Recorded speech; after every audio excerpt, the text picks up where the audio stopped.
श्री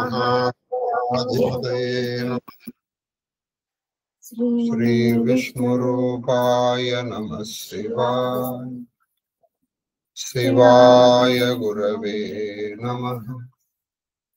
ओम नमः चंडिकाय नमस्ते शारदा देवी काश्मीरपुरवासिनी त्वामहं प्रार्थये नित्यं विद्यादानं च देहि मे। या कुन्देन्दुतुषारहारधवला या शुभ्रवस्त्रावृता या वीणावरदण्डमण्डितकरा या श्वेतपद्मासना या ब्रह्माच्युतशङ्कर प्रभृतिभिर्देवैः सदा वन्दिता सा मां पातु सरस्वती भगवती निःशेषजाड्यापः।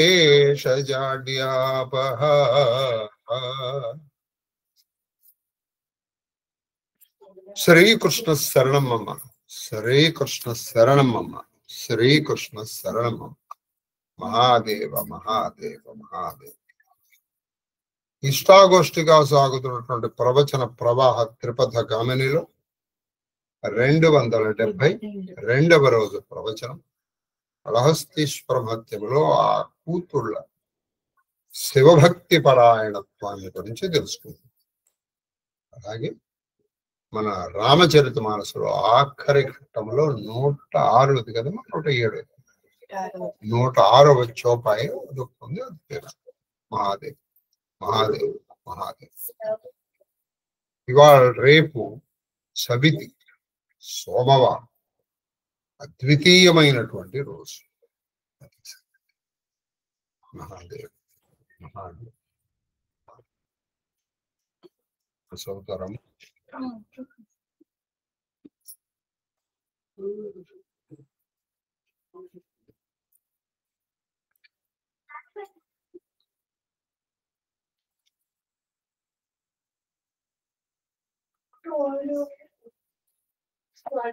వేశ్యకూతుల శివభక్తి. ఆ వేశ్యకూతుల యొక్క శివభక్తిని గురించి మనం నేర్చుకుంటాం. మహాదేవ్ మహాదేవ్. ఆ పసిబిడ్డలేమి జననాంతర వాసనయో. అది ఆ పసిబిడ్డలు ఏమి జన్మాంతర వాసనయో. ఇది పట్టుకోవాలి. కొంతమంది మీ కులము కాదు, మీ విద్య కాదు, ఇంకేది కాదండి మీరు పట్టుకోవడానికి. అందుకే ఏ వేదంబు పఠించలూత, ఏ శాస్త్రంబుల భగించి, ఏ వేదంబు పఠించలూత భుజగం ఏ శాస్త్రములు చూచి తానే విద్యాభ్యసనంబునర్చే కరి చెంచే మంత్రముహించి. భగవంతుణ్ణి చేరాలంటే వేదాలు కాదు, శాస్త్రాలు కాదు, మంత్రాలు, విద్యలు మంత్రాలు కావు. మరి ఏమిటయ్యా? బోధావిర్భావ నిదానములు చదువులయ్యా కావు. మరి ఏమిటి? నీ పాద సంసేవన ఆసక్తి. ఆసక్తి ఉంటే చాలు. నీకు మంత్రం అక్కర్లేదు, విద్య అక్కర్లేదు, వేదం తెలియక్కర్లేదు, ఏమీ తెలియాల్సి. స్టాండర్డ్ పోయం రాశారండి ఇదే కాళహస్తీశ్వర మహత్యం.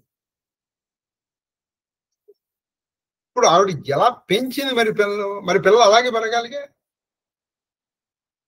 పిల్లలు మనం పిల్లల్ని ఎలా పెంచితే అలా పెరగాలి అంటే వాళ్ళు అలాగే పెరగాలి. మరి వాళ్ళు మంచి కామశాస్త్రంలో దిట్టం అయిపోవాలి. వాళ్ళు ఇలా వేశారంటే ఎవడైనా గిలగిల పడుతూ దాంట్లో పడిపోవాల్సిందే. మీకు ఒక చిన్న చెప్తాను. ఒక మంత్రి గారి కొడుకు, ఒక రాజు గారి కొడుకు, ఇద్దరు ఉండేవారు. వీళ్ళిద్దరికి ఎంత స్నేహం ఉందంటే అసలు వాళ్ళ భార్యల దగ్గర కూడా వెళ్ళేవాడు కాదు రాత్రి పూట. వీళ్ళల్లో చూశారు అంతవరకు వదిలిపోయారు. వీళ్ళల్లో వైరం కల్పించాలంటే ఎలాగా అని ఒక వేశ్యని అడిగారు. అంటే వీళ్ళకేదో వేశ్యాలోలత్వం కూడా ఏం లేదు, అలా ఉన్నా వీళ్ళిద్దరు కలిసి వెళ్తారు. ఇప్పుడు ఆ వేశ్య ఏం చేసింది, ఒకసారి రాజుగారి కొడుకుని పక్కకు పిలిచి, నీకు ఒకటి చెప్తాను, నువ్వు మంత్రి గారి కొడుకు చెప్పమాకే అని గట్టిగా. ఎవరి మంత్రి గారి కొడుకు వినబడి ఏమిటన్నా, ఏం లేదు వడ్ల గింజలో బియ్యపు గింజ అని చెప్పేసి వెళ్ళిపోయింది.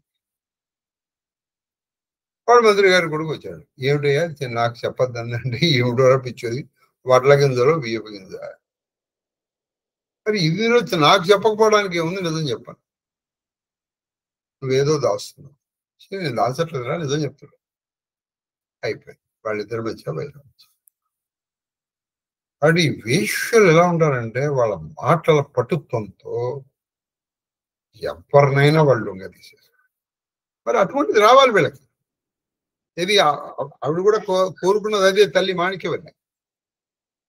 కానీ వీళ్ళకి అలా రాలా. వాళ్ళ జన్మాంతర వాసనే మనం నడిపిస్తుంది. బాగా గుర్తుపెట్టుకోవాలి, జన్మాంతర వాసనే మనం నడిపిస్తుంది. తండ్రికి ఒక 3-4 పిల్లలు ఉంటే వాళ్ళ అందులో ఒక ఆవిడ మహాభక్తురాలు అయిపోవచ్చు, ఒక ఆవిడ పరమనాస్తికురాలు అయిపోవచ్చు. మరి తల్లిదండ్రులు వీళ్ళిద్దరిని ఒకే దాంట్లో పెంచుతారు కదా, నేను విడివిడిగా పెంచారు కదా.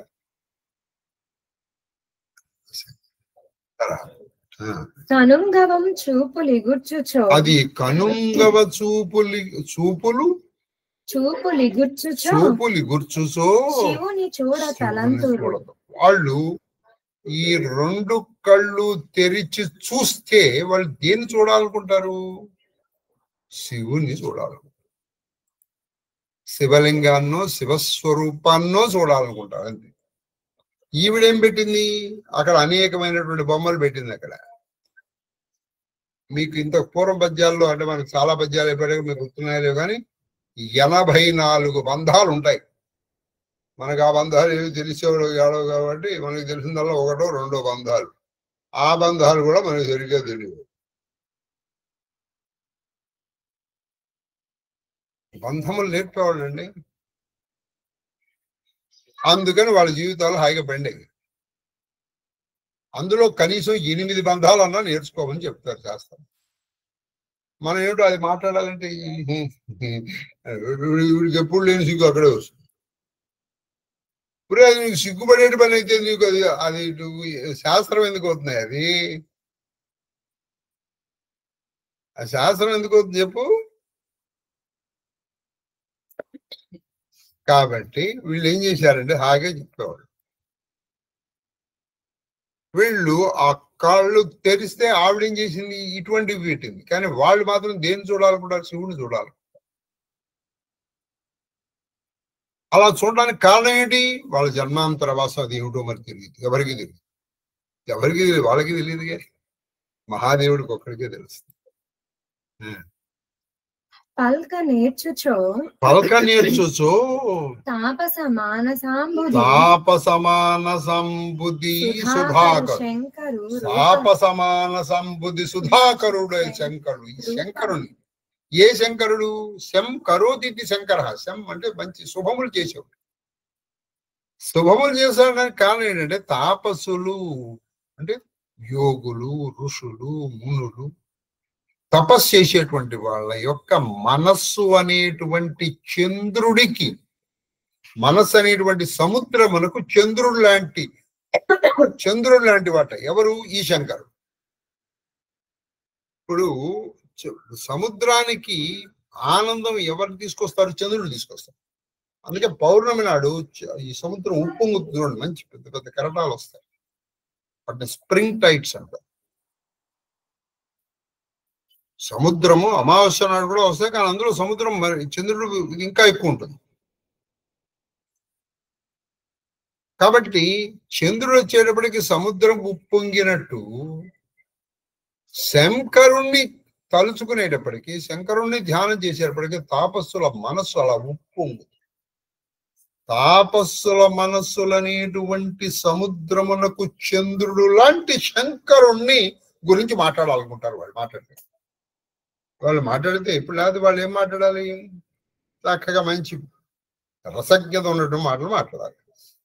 అంటే మీకు ఇప్పుడు వాత్సాయన సూత్రాలు మీకు నేను ఏం చెప్పాను, కానీ మీకు ఆధునికల్లో చెప్పాలంటే అంటావా అంటావా అని ఏదో అన్నారు.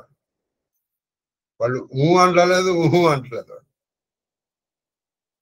వాళ్ళు మాట్లాడితే శంకరుడు గురించి శంకరం వరమంకామకామం అంట. మాట్లాడితే శంకరుడు గురించి, చూస్తే శంకరుణ్ణి చూడాలి. కానీ వాళ్ళు చుట్టూ ఉన్నటువంటి వాతావరణం ఎటువంటిది? రచ్చోత్సాహము, రచ్చోత్సాహాన్ని పలకరించేటువంటిది, మంచి ఉద్వేగాన్ని కలిగించేది. ఏమీ పొందట్లేదు మరి వాళ్ళు. అంటే ఇక నుంచి మీరు ఏమిటండి వాళ్ళ తల్లిదండ్రులు వాళ్ళు ఎలా పెంచారండి? తల్లిదండ్రులు పెంచారండి. తల్లిదండ్రుల పెంపకము కేవలం నన్ను అడిగితే ఒక 10% ఏమో. ఇది వాడి క్యారెక్టర్ బిల్డింగ్ లో. వాడు గొప్పవాడు అవ్వడానికి కానీ లేకపోతే ఇంకోడు అవ్వడానికి కానీ నువ్వు కారణము కాదు. You are not at all responsible for the personality or the character of a child, of your child. గుర్తు పెట్టుకోండి. ఇది నేను మా వాడిని జమ్ములాగా చూసాను. జమ్ము చేయలేదు, ఇంకోటి చేయలేదు. అది సంగతి. వాడి జన్మాంతర వాసన. సుధాకర శంకరు రూప వర్ణనాలాపములు ఆడకూడదు. వాళ్ళు ఆ యొక్క రూపముని వర్ణించేటువంటి మాటలు. ఆ శంకరులండి త్రైవేద్యం హృజ్యం త్రిపురహరవాద్యం త్రినయనం జటాభారోధారం చలదురగహరం మృగహరం. అది ఎప్పుడు ఆయన గురించి. కళాభ్యాం చూడాలంకృత శశి కళాభ్యాం, ఆయన గురించి మాట. శాంతం పద్మాసనస్థం, ఆయన యొక్క రూపముని వర్ణించడానికే వీళ్ళ మాటలు. వందే శంభు మమాపతిం జ్వరగురుం వందే జగత్కార ఆపాతాళనభస్థలంత భువన బ్రహ్మాండమా విస్ఫురజ్యోతి స్ఫాటికలింగమౌళి విలసత్పూర్ణిందువంతామృతై బ్రహ్మాండ వ్యాప్త దేహాభశత హిమరుచ.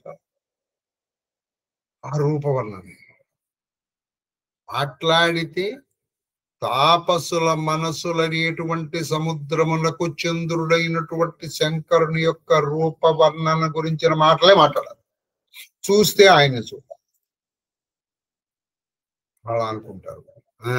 కళానిధి శేఖర భక్తి. కళానిధి శేఖర భక్తి ఎందుకయ్యా అంటే వాడు కళానిధి శేఖరుడు. కళానిధి అంటే చంద్రుడు.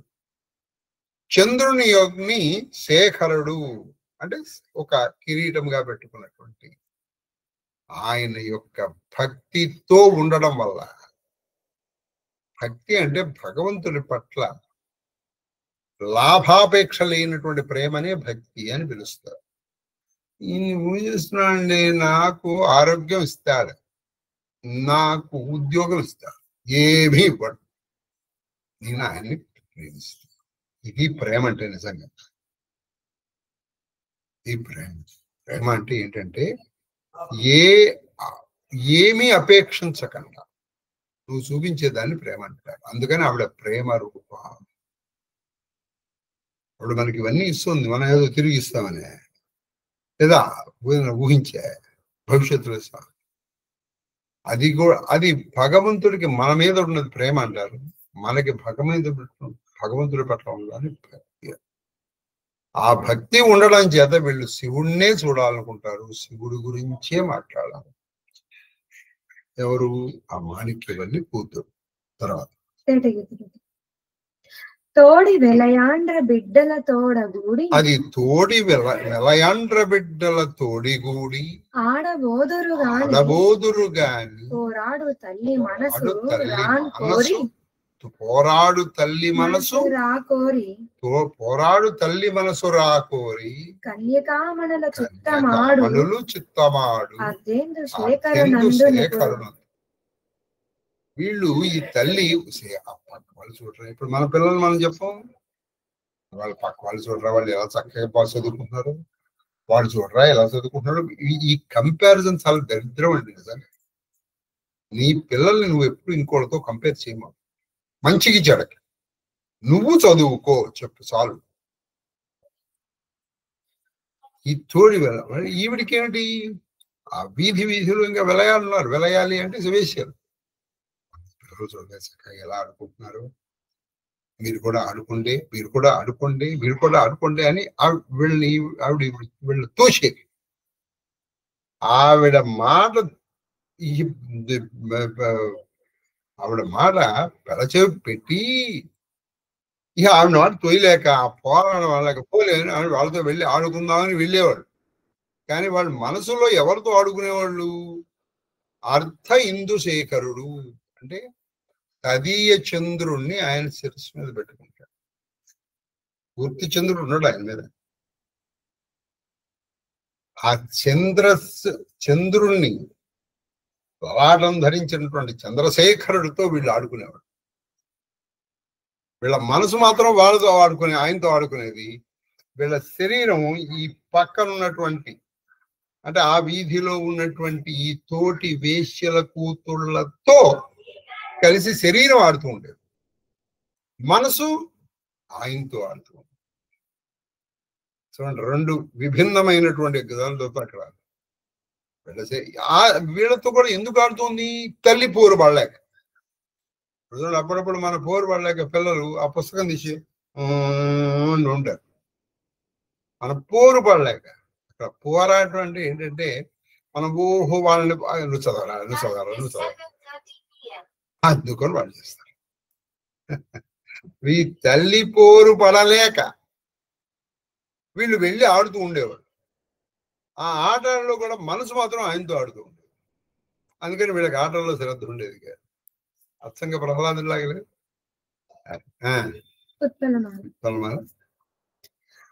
కన్యకలెల్ల కూడి రతికాముల నోచగా, అది కన్యకలెల్ల కూడి రతికాముల నోచగా. వాళ్ళకు కూడా వ్రతాలు ఉంటాయండి, వేశ్యలకు వ్రతాలు ఉంటాయి. ఇప్పుడు మనకి ఎలాగైతే మంగళగౌరి, వరలక్ష్మి వ్రతం, ఈ వ్రతాలు వీళ్ళకు ఉన్నాయో వాళ్ళకు కూడా. అయితే వాళ్ళ వ్రతాలు దేవుడు అంటే రతి మన్మథం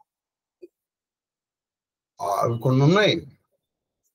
ఉదాహరణకి ఇవాళ రోజున రంభావ్రతం అని చేయాలి. మార్గశిర రంభావ్రతం అని అంటే అరటి చెట్టు కింద, వాళ్ళ మొత్తం అంతా అరటి చెట్టు కింద ఉండాలి. అరటి చెట్టు కింద పెట్టుకుని అరటి చెట్టు కింద పెట్టుకుని ఇవాళ అరటి చెట్టు కిందే పడుకోవాలి. వాళ్ళే కాదు, మామూలు వాళ్ళు కూడా పడుకోవచ్చు. అది ఇవాళ మార్గశిర శుద్ధ తది నాడు రంభావ్రతం అని చేస్తే మంచి యోగ్యుడైన వరుడు లభిస్తాడని, మనకి మనసుకు నచ్చిన వరుడు లభిస్తాడని శాస్త్రం. అది సంగతి. కనీసం అందుకే ఇవాళ రంభాఫలం ఒకటన్నా తినాలి. రంభాఫలం అంటే అరటిపండు. అది కాబట్టి ఈ కన్యకలెల్ల మిగతా వాళ్ళందరూ రతికాముల వ్రతం చేసేవాడు, నోబులు చేవాడు. వరలక్ష్మి అది కూడా ఉంది వ్రతం.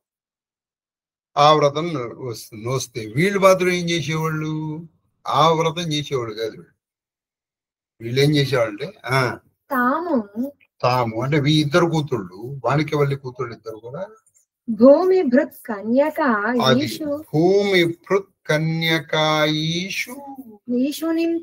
ఈశునుండాలి. భూమి భృత్ కన్యక, భూమి భృత్ అంటే కొండ, భూమి భృత్ కన్యక అంటే పార్వతీదేవి. కన్యక యొక్క ఈశుడు అంటే ఆయన వల్లభుడు అంటే పరమేశ్వరుడు. ఆయన గురించి చేసేవాడు.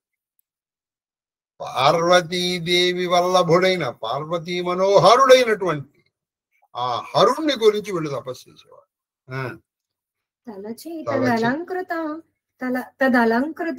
తదలంకృతులు అంబికా శివాజన్యాఖిలార్చన, అంబికా శివాజన్యాఖిల అర్చన విధుల చందముగా వివరించి లోక సామాన్య వివాహ గానములు ఆ గిరిశ స్తుతి వాళ్ళు ఏం పాడేవాళ్ళు, ఈ శివ పార్వతుల కళ్యాణం గురించి పాడుతూ ఉండేవాళ్ళు. ఆ శివ పార్వతుల యొక్క అర్చన. అంటే ఇప్పుడు ఈ తల్లి పార్వతీదేవి ఎలా ఆవిడ కోసం ఆయన కోసం తప్పించింది. ఇప్పుడు గిరిజా కళ్యాణం తగదిది తగదిది తగదిది అలా ఈశుని దాసుని చేతువ. గిరిజా కళ్యాణం మీరు విన్నారో లేదు, మరి రహస్యం సినిమాలో ఉంటుంది. అది మామూలుగా కూడా ఘంటసాల వారు పాడారు, ఆయన ఒక్కళ్ళే పాడారు మొత్తం అంతా. అందులో అయితే కొంతమంది పాడారు, అందులో ఆయన ఒక్కడే పాడారు. కాబట్టి ఇది ఎట్లాంటిదంటే ఆయన ఈ గిరీశ శివార్చన సంబంధం, ఆయన ఎలా అర్చన చేయాలి అనేటువంటి పాటలు వీళ్ళు గిరీశుడు అంటే మహాదేవుడి యొక్క తృప్తి కోసం ఆ పాటలు పాడుతూ ఉండేవాడు. వివాహత అంటే వాళ్ళ వివాహం యొక్క గాథ ఇది దాన్ని వీళ్ళు స్తుతిగా చేస్తుంది. అంటే గిరిజా కళ్యాణ గిరిజా వివాహ గాథల గురించి వీళ్ళు పాడుతూ ఉంటారు, వీళ్ళేమో రతి బంధువుల గురించి వీళ్ళు పాడుతూ ఉంటారు. అలా వీళ్ళు శివభక్తితో నిండిపోయినారు. ఇప్పుడు మనం దీనికి వెళ్ళిపోదాం, కాదు రేపు మనం చూస్తాం. మహాదేవ మహాదేవ మహాదేవ అమ్మ चौपा। एक बार गुरु लीन्हा बुलाई मोही नीति बहुबात सिखाई शिव सेवा कर फल सुत सोई अभिरल भगति राम पद होई राम ही भजहि तात शिव धाता नर पावरा कैकेतिक बाता जातु चरण अज शिव अनुरागी तासु द्रोहा शुक चहसी अभागी हर कहु हरि सेवक गुरु कहु सुनि खगनादा हृदय मम दहेहु अधम जाति मैं विद्या पाई भयउ जता अहि दूध पियाए मानी कुटिला कुभाग्य कुजाति गुरु कर द्रोहा करवु दिनुराति अति दयाला गुरु स्वल्प न क्रोधा पुनि मोही सिखावा सुबोधा जहिते नीच बड़ाई पावा सो प्रथम ही हति ताहि नसावा धूम अनला संभव सुनु भाई तेहि बुझावा घन पदवी पाई रज मग परी निराधर रही सब कर पद प्रहारा नित सहाई सही मरुत उड़ावा प्रथम तेहि बरही पुनि नृपा नयन किरीट नहीं परही सुन खगपति अस समझी प्रसंगा बुध नहीं करही अधम कर संगा कवि कोविद गावही असनीति खलसना कलह न भला नहीं प्रीति उदासीन नित रही गोसाई खला परिहरया स्वान की नाई मैं खला हृदया कपट कुटिलाई गुरु हित कही न मोही सुहाई ఒక దినమున గురుగారు నన్ను పిలిచి, పుత్ర, శివుని సేవా ఫలము నిరంతరము శ్రీరాముని చరణంపై భక్తి కుదురుకొనుటకే అనేక విధముల నీతి గరపాను. ఆయన చాలా విధంగా చెప్పాడు. అయినా శివుడిని మనం ఎందుకు పూజ చేస్తామో తెలుసా? చేయగా శ్రీరాముని పాద పద్మముల మీద అచంచలమైన భక్తి ఏర్పడటం కోసం శివ పూజ చేయాలి అని అనేక విధములుగా చెప్పారు. కానీ ఈయనలో ఆ హరిద్వేషం నిండిపోయింది. ద్వేషం నిండిపోయినటువంటి వాడికి ఇప్పుడు ఒక కొండ ఉందండి, కొండ నిండా ముసి నీళ్ళు దిక్కొచ్చాయి. అందులో నువ్వు మొత్తం ఒక సీసా సెంటు బాటిల్ పోసం మాత్రం అది మంచి వాసన వస్తుందా? దీనిది కూడా పోతుంది, బాగా గుర్తుపెట్టు. దీనిది కూడా పోతుంది, ఉన్నది కూడా పోతుంది. నాయన శివుడు బ్రహ్మయు శ్రీరాముని భజించెదరు. అది శివుడు మనం ఏ శివారాధన చేస్తున్నామో ఆయన కూడా శ్రీరాముని భజిస్తాడు నాయన, బ్రహ్మదేవుడు కూడా భజిస్తాడు నాయన. ఇక మానవ మాతృల సంగతి అడగనేలా? ఇంకా మానవ మాతృల గురించి చెప్పడానికి వాళ్ళే భజిస్తారంటే బ్రహ్మ పరమేశ్వరుల ఎంతటి వారు కూడా శ్రీరాముని చరణ సేవ యందు ఆసక్తులు. అట్టి ఆ ప్రభుతో వైరముని నీవు సుఖమును ఆశించుచున్నావా? ఆయన బ్రహ్మ పరమేశ్వరులు కూడా ఆయన పూజిస్తారు. అటువంటి శ్రీరాముడితో నీకు వైరం, ఆ వైరం పొంది నీకు శుభాలు కలుగుతాయా? తప్పు కదా, తప్పు. నాగరాజు గారు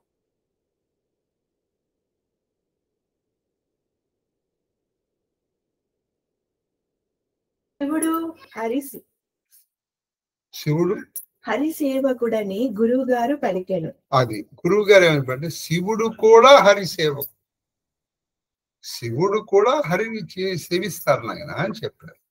ఓ ఖగరాజా, ఈ మాట వినగానే నా హృదయం కోపాగ్నిలో దహించుకునిపోయాను.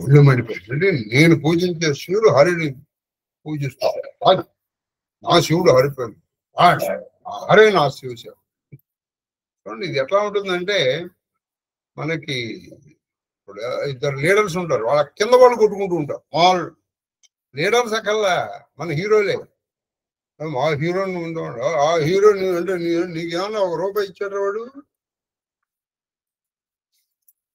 హీరోలు పెట్టుకుని వీళ్ళు కొట్టుకు వస్తుంటారు. అది జాతి చేత అనర్హుడైన నాకు గురుగారి విద్యలో నేర్పుట పామునకు పాలు పోసినట్లయినది. అది చూసా, జాతి చేత అనర్హుడిని అంటే నీకు అనర్హుడిని నాకు విద్య నేర్పాడు ఆయన. అదేమైంది? పాముకి పాలు పోసి.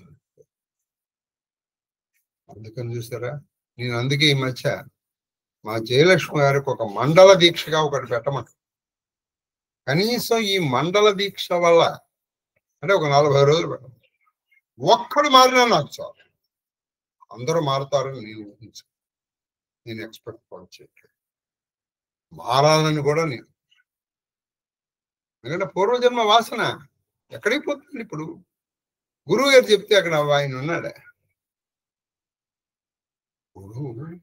అందుకే వాళ్ళ యోగ్యత తెలియకుండా మంత్రాలు ఇస్తే నాకు బాగా నచ్చింది అంటే ఆ సంభాషణ మాటలు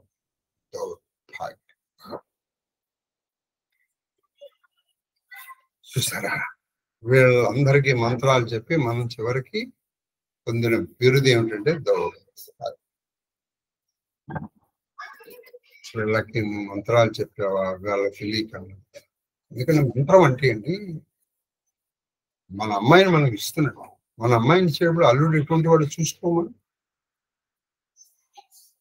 వాడు బాగా తాగుతాడు, రోజు వచ్చి కొడతాడు అని తెలిసిన తర్వాత నువ్వు మీ అమ్మాయిని ఇస్తావా? మంత్రం ఇచ్చేటప్పుడు కూడా అంతకంటే ఎక్కువ చూడు, ఇంతకంటే ఎక్కువ చూడు.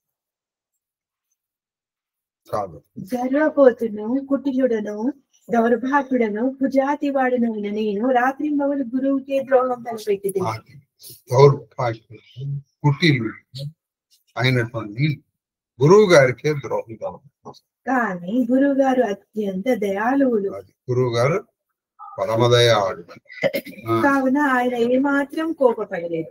ఆయన అనుక్షణం చక్కని విజ్ఞానమును బోధించుచుండేది.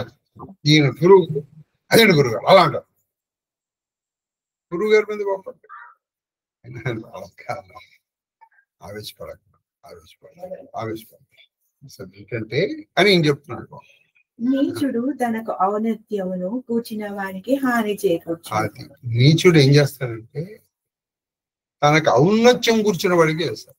మీకు విగ్రహం అని ఒక ఇది ఉంది. అంటే ఇప్పుడు మన యాక్చువల్గా నీతి చంద్రిక మిత్రలాభము మిత్రభేదం విగ్రహము సంధి. అందులో మిత్రలాభం మిత్రభేదం వరకే చెన్నైచూరు రాసి తర్వాత చనిపోయాడు. ఆ మిగతావి ఎవరు రాశారంటే ఈయన రాశారు. ఎవరు? కందుకూరు వీరేశలింగం పంతులను కొక్కొండ వెంకటరత్నం పంతులు గారు రాశారు. అందులో ఒక చక్కటి కథ ఉంటుంది.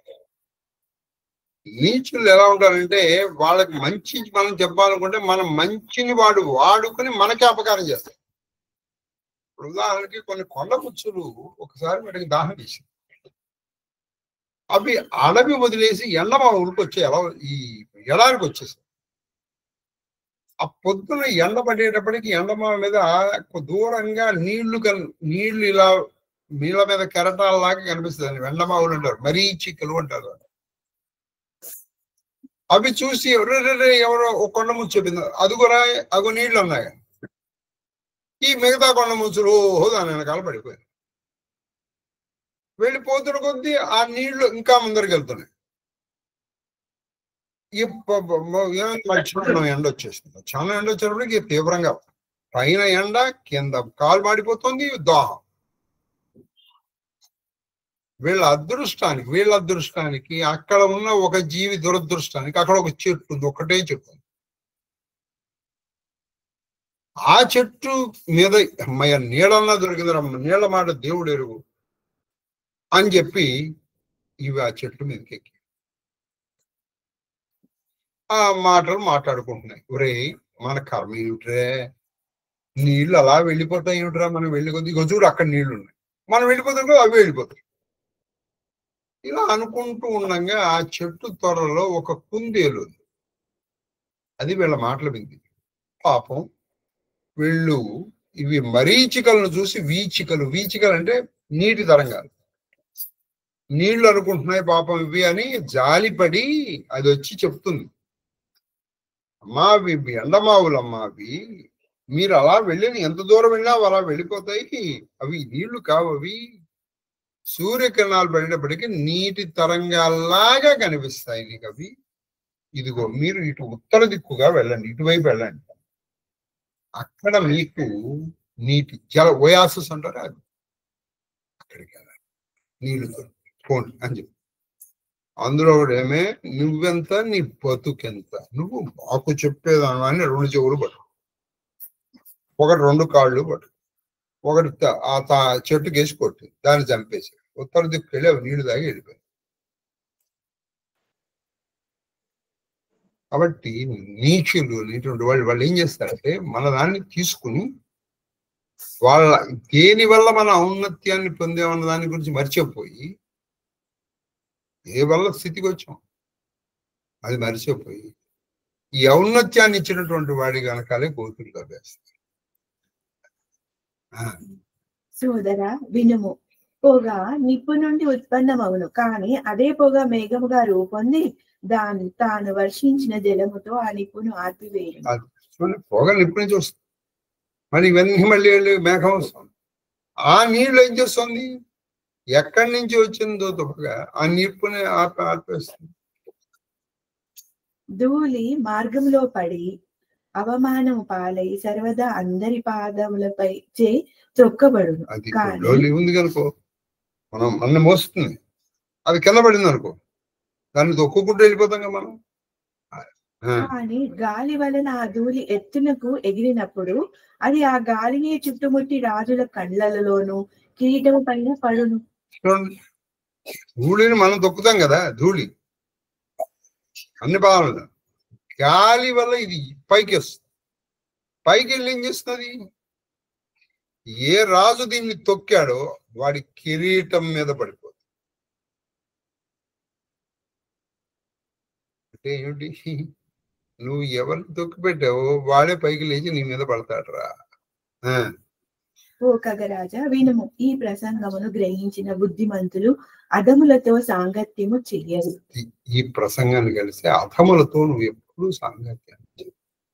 దుష్టులతో కలహము గాని స్నేహము గాని చేయుట తగదని పండిత శ్రేష్ఠులు నీతి గరిపెదరు. పండిత శ్రేష్ఠులు దుష్టులతో సాంగత్యం చేయకూడదు ఎప్పుడు. ఎందుకని నీకు ఎప్పుడు అది కలహకారణమే. అందుకని దుష్టులకు దూరంగా ఉండమని ఊరికే చెప్పాలి. కలుని ఎడ ఎల్లప్పుడూ తటస్థుని వలనే ఉండవలేను. అది కలుని తటస్థ. నువ్వు వాడిని బాగు చేద్దామని ప్రయత్నం చేయకూడదు. వాడు చేస్తే వాడు బాగుపడ్డం సరి కదా, నిన్ను కూడా చెడగొడతాడు. అతనిని కుక్కను వలె దూరంగా ఉంచవలేను. నేను దుష్టుడను, కపటిని, కుటిలడును. గురువు గారు నాకు హితవచనములనే నడుగుచుంది, కానీ నాకు రుచింపకుండెను. అది నేను కుక్కను దూరంగా పెట్టమను. కాబట్టి నేను దుష్టుడు, కుటిలుడు. అబ్బా ఆయన హితవచనాలు చెప్తున్నావు. दोहा एक बार हर मंदिर जपत रहे हो शिव नामा गुरु आयवु अभिमानते उठी नहीं कीन्ह प्रणामा सो दयाला नहीं कहु कछु गुरुना रोष लवलेसा अति अग गुरु अपमानता सही नहीं सके మహేషా. చూడండి విచిత్రం ఏంటి తెలుసా, ఇదే గురువుని అవమానం చేసిన గురువు నిన్నేమి అనడు. ఆ గురువు ఎవరిని ఆశ్రయించాడో వాడు. ఒక రోజు ఈయన శివధ్యానం చేస్తూ ఎగురున్నాడు. గురువు గారు వచ్చాడు. ఏముంది సుత్తి, హరిహరులో ఒకళ్ళే చెప్తాడు.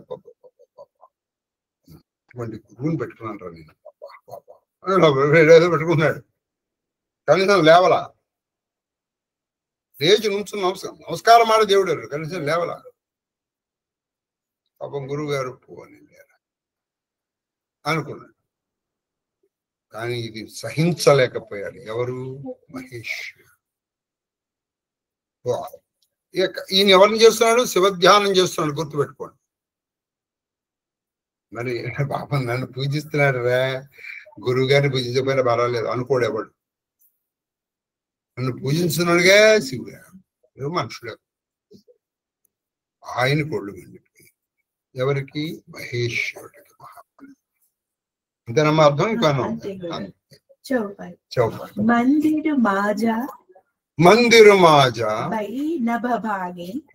నభాని रे हतभाग्य अभिमान यद्यपि तव गुरु के नहीं क्रोधा अति कृपाला चित सम्यक बोध तदपि श्रापा सट दैहु तोहि नीति विरोधा सोहाई न मोहि जो नहीं दंडा करो खलतोरा भ्रष्ट होई श्रुति मार्ग मोरा जे सट गुरु सन इरीशा करहि रौरव नरक कोटि जुगा परहि त्रिजग जोनि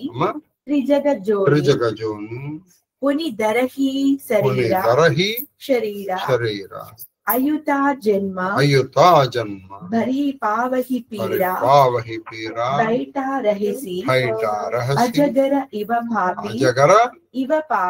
पापी చూసారా? మీకు అందుకే జయలక్ష్మి గారు పెట్టేస్తున్నా. ఎన్ని పాపాలు జరుగుతావు, రవరబాదు నరకాలకి పోతావు. మహేశ్వరుడు చెప్పించాడు.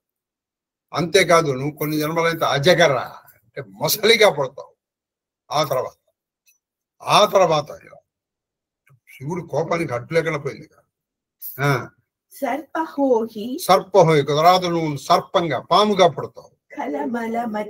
కలమలమతి వ్యాపి మహావిటప కోటర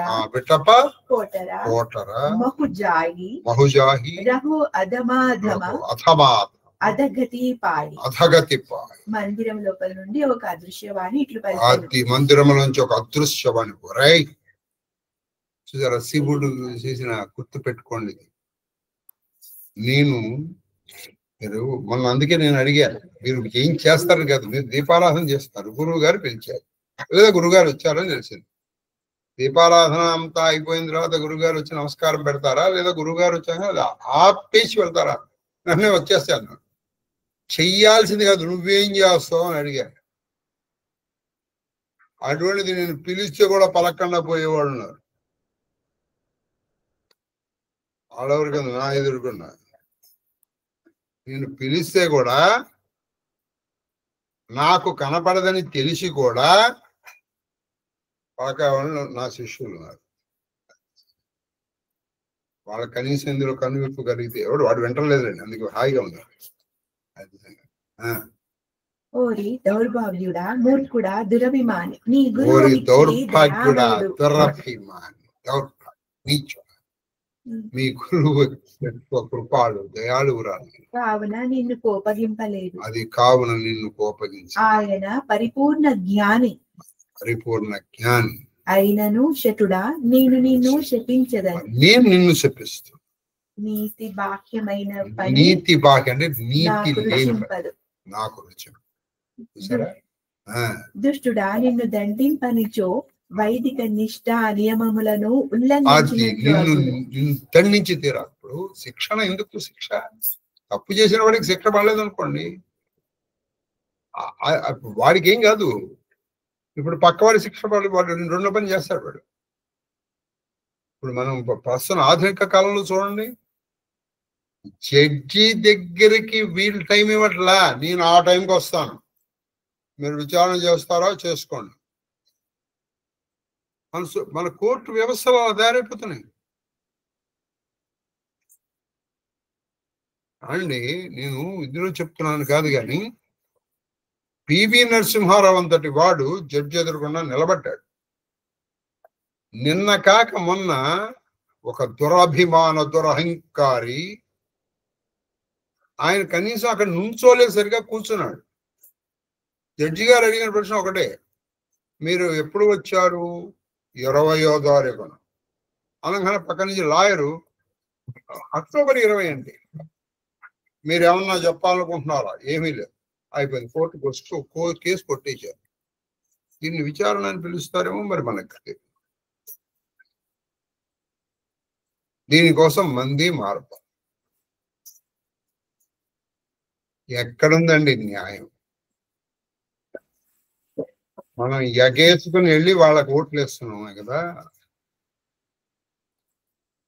మరి ఇదే సామాన్యుడు కూడా అలాగే కూర్చొని చెప్పాలి కదా, కోర్టు ఎదురు కూడా అందరూ సమానే కదా. చట్టం ఎవరికి చుట్టం కాదు, ఏవో డైలాగులు చెప్తారు కదా, చట్టం అందరికీ. మరి రేపు ఎప్పుడన్నా ఎవరన్నా వచ్చినప్పుడు వాడు కూడా కూర్చొని సమాధానం చెప్తాడు. వాడు ఎందుకు నుంచొని చెప్పాలి?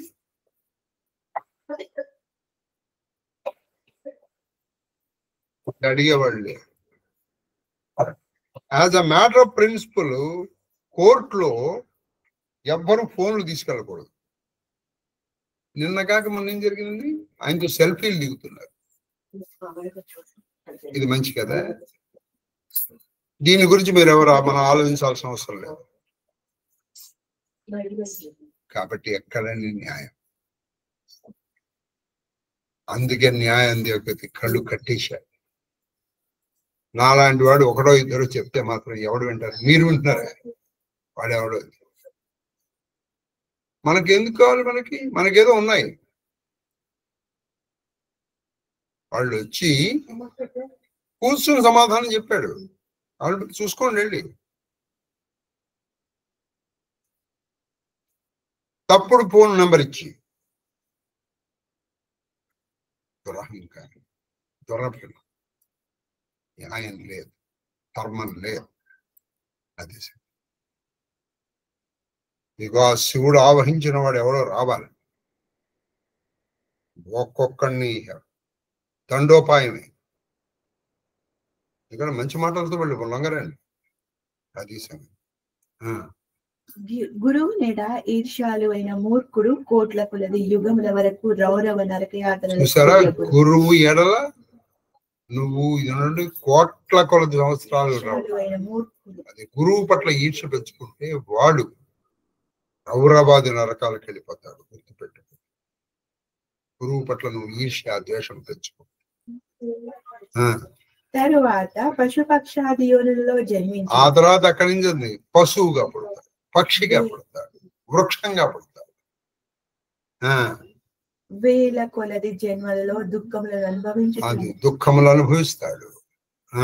ఓరి పాపి, నీవు గురువు గారి ముందు కొండ చిలువల వలె కూర్చుని ఉంటావు. అది నువ్వు గురువు గారి ముందు ఉంటే కొండ చిలువ. ఇప్పుడు అది మొసలి కథలు చూడలేదు, దానికి ఎంత బద్ధకం దానికి. రాళ్లే. మీరు ఎప్పుడన్నా చెన్నై వెళ్ళండి, అక్కడ ఈ క్రొకడైల్ పార్క్ అని, క్రొకడైల్ బ్యాంక్ అని ఉంది. నేను ఆశ్చర్యపోయాను. ఇంత సైజు దగ్గర నుంచి ఇంత సైజు ఊరుకున్నాడు. రాళ్ళు వాటికి పెట్టిన అడ్డు ఏమిటో తెలుసా, 2 జానులు ఎత్తు కూడా ఉండదు. ఎందుకంటే దానికి ఎంత బతకం ఉంటే అది ఎక్కదు అది.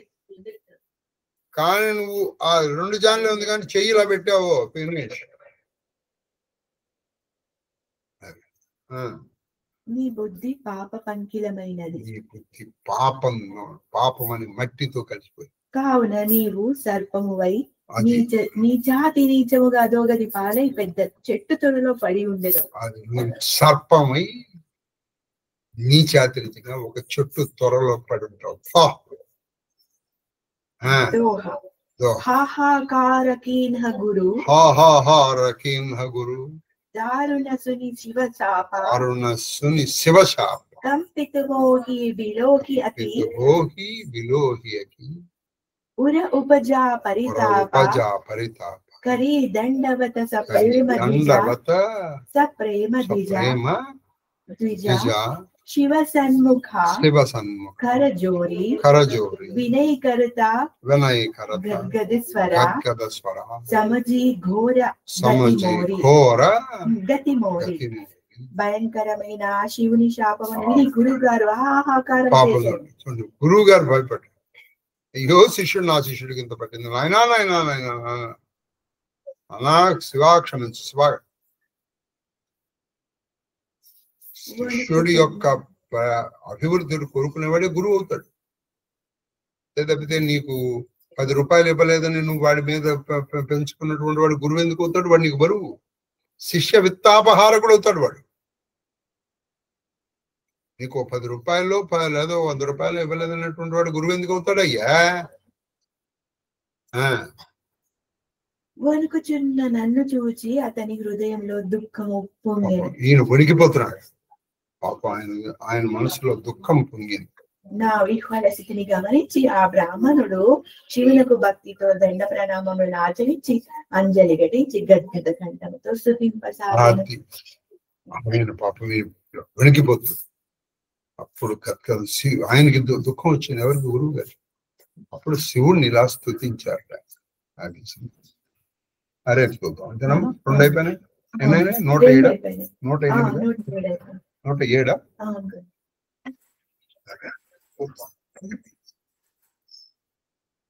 చూద్దామండి. సజ్ఞానం ఎంతవరకు మార్గశిర పౌర్ణమి లోపల కంప్లీట్ చేయడానికి ట్రై చేద్దాం. రేపు మాత్రం మనకి ప్రవచనానికి ఉండదు. మంగళవారం ఖచ్చితంగా ఉంటుంది. మహాదేవ్ మహాదేవ్ స్వస్తి. ఇప్పుడు ఉన్నాయమ్మా తీసుకొచ్చి పెట్టారు. మహాదేవ్ మహాదేవ్ మహాదేవ్ మహా